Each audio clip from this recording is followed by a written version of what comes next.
Hello everyone. आज की हमारी जो वीडियो है वो 12th क्लास के लिए होगी भाई। और इसके अंदर हमारा जो टॉपिक है वो मिश्रित कृषि है। ये जो मिश्रित कृषि टॉपिक है ना भाई, ये प्राथमिक क्रियाकलाप का ही एक टॉपिक है। जो हमने कृषि वाला जो टॉपिक शुरू किया था, जो निर्वाह कृषि, रोपण कृषि और उसके बाद विस्तृत वाणिज्य अनाज कृषि हमने पढ़ लिया है जिसमें, और आज मिश्रित कृषि हम पढ़ेंगे। मैं आशा करता हूँ कि आप सब ठीक होंगे। तो सबसे पहले मिश्रित कृषि की परिभाषा जानते हैं। यहाँ पर कहते हैं मिश्रित का मतलब, यहाँ पर कहते हैं देखो मिश्रित बोला है इसने, तो यहाँ पर क्या होता है, यहाँ पर कहता है कि खाद्यान्न फसलें, ऐसी कृषि जिसके अंदर खाद्यान्न फसलें उगाई जाएं, साथ में पशुपालन भी किया जाए। ठीक है, खाद्यान्न फसलें भी उगाई जाए, पशुपालन भी किया जाए। और पशुपालन किया जा रहा है तो चारे की फसलें भी उसके अंदर उगाई जाए। ठीक है, ऐसी फसलों को, ऐसी खेती को हम क्या कहेंगे, मिश्रित कृषि कहेंगे। ठीक है, तो यहाँ पर परिभाषा समझ में आ गई होगी। वह कृषि, वह खेती जिसके अंदर खाद्यान्न फसलों के साथ साथ पशुपालन भी किया जाए और चारे की फसलें भी उगाई जाए, उसको हम क्या बोलते हैं, मिश्रित कृषि बोलते हैं भाई। ठीक है, यहाँ पर क्या लिखेंगे हम कि क्या क्या हो गया, खाद्यान्न फसलें हो गई, ठीक है, चारे की फसलें हो गई, और उसके बाद है ना यहाँ पर ये जो खाद्यान्न फसलें होती है, ये इनमें उगाई जाती है नकदी फसलें जिनको मार्केट में बेचा जाता है। ठीक है, उसके बाद यहाँ पर देखते हैं कि कौन कौन सी खाद्यान्न फसलें यहाँ पर उगाई जाती हैं। तो उनमें भाई गेहूं, ठीक है, जौ, राई, जई, मक्का,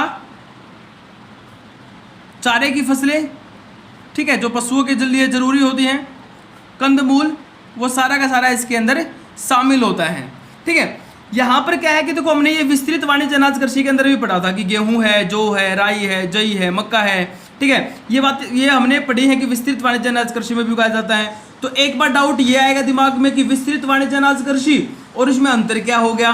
तो इसमें बस एक ही अंतर है कि इस खेती के अंदर वहां पर है ना विस्तृत अनाज कृषि में पशुपालन साथ में नहीं बताया था।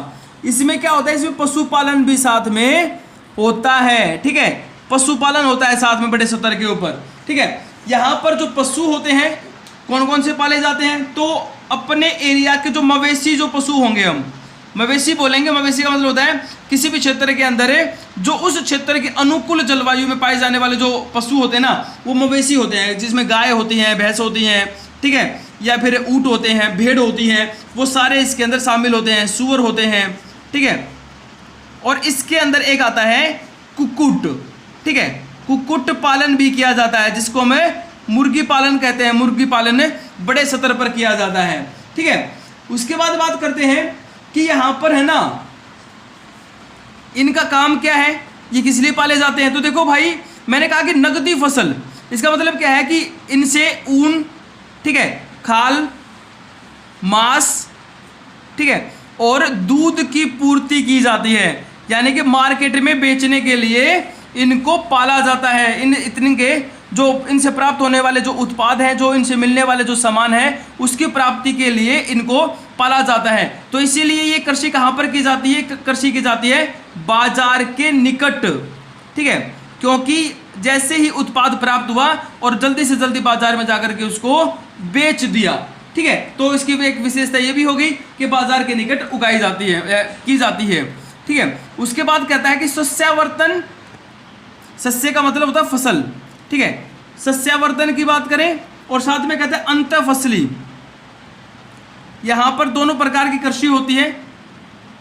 इसका मतलब हो गया कि फसलों को हेरफेर करके बोना, यानी कि हमने खाद्यान्न फसलें भी उगा ली, चारे की फसलें उगा रहे हैं, कभी हम मक्का उगा रहे हैं, तो कभी हम जई उगा रहे हैं, कभी गेहूं उगा रहे हैं, किसी क्षेत्र में जौ उगा रहे हैं। तो कहते हैं अलग अलग प्रकार की जो फसलें और उनके बीच बीच में जो फसलें उगाई जाती है ना, उसके कारण यहाँ पर भूमि के अंदर उपजाऊपन बना रहता है भाई।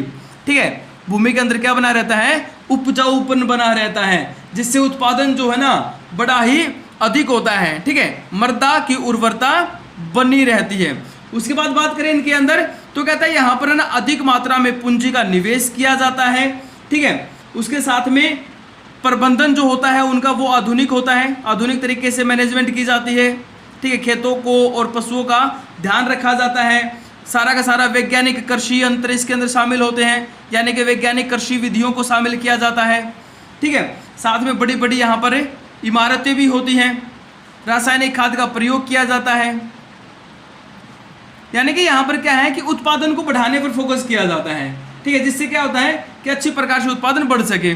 बाजार की निकटता हमने देख ली, उसके साथ में यातायात की जो सुविधा भी चाहिए, क्योंकि प्राप्त होने वाले उत्पाद को बाजार में भेजना है तो यातायात की सुविधा भी यहाँ पर अच्छी होती है, ठीक है। इसके अंदर इसमें अब बात करते हैं इनके उत्पादक क्षेत्रों की, ठीक, किन क्षेत्रों के अंदर उत्पादन इसका किया जाता है, ठीक है। तो हम यहाँ पर पहले बात करते हैं यूरोप में। तो यूरोप का उत्तरी पश्चिमी, सॉरी मैं पूर्वी लिख गया, उत्तर पश्चिमी यूरोप, ठीक है, उसके साथ में उत्तरी अमेरिका। उत्तरी अमेरिका का कौन सा हिस्सा? पूर्वी भाग भाई, ठीक है, अटलांटिक महासागर के साथ वाला, ठीक है। उसके बाद यूरेशिया के कुछ हिस्से इसके अंदर शामिल है, जो नॉर्वे, स्वीडन, फिनलैंड का जो वाला जो क्षेत्र होता है ना, वो इसमें शामिल होगा। उसके बाद दक्षिण महाद्वीपों की बात करें, दक्षिणी की तरफ, दक्षिणी गोलार्ध में, तो उसमें आती है अपना अर्जेंटीना, जो दक्षिण अमेरिका का एक देश है, अर्जेंटीना, दक्षिण अफ्रीका, ये वही क्षेत्र है जो अपने विस्तृत वाणिज्य अनाज कृषि के अंदर भी पढ़ा था इनके बारे में। न्यूजीलैंड, ठीक है, और साथ में दक्षिण पूर्वी ऑस्ट्रेलिया भाई, ठीक है ना, ये इसके अंदर शामिल होते हैं।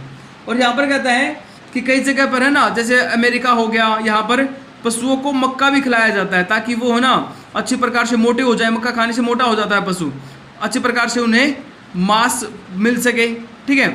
कई जगह पर सोयाबीन खिलाई जाती है, प्रोटीन होता है सोयाबीन के अंदर, ठीक है, सोयाबीन खिलाई जाती है पशुओं को। कई जगह पर गेहूं, आलू और चुकंदर जो होता है वो साथ में उगाया जाता है, ठीक है। सूरजमुखी और पशुपालन भी इसमें साथ में शामिल होता है। तो यानी कि अलग अलग देशों के अंदर अलग अलग इसका ढंग होता है खेती करने का भाई।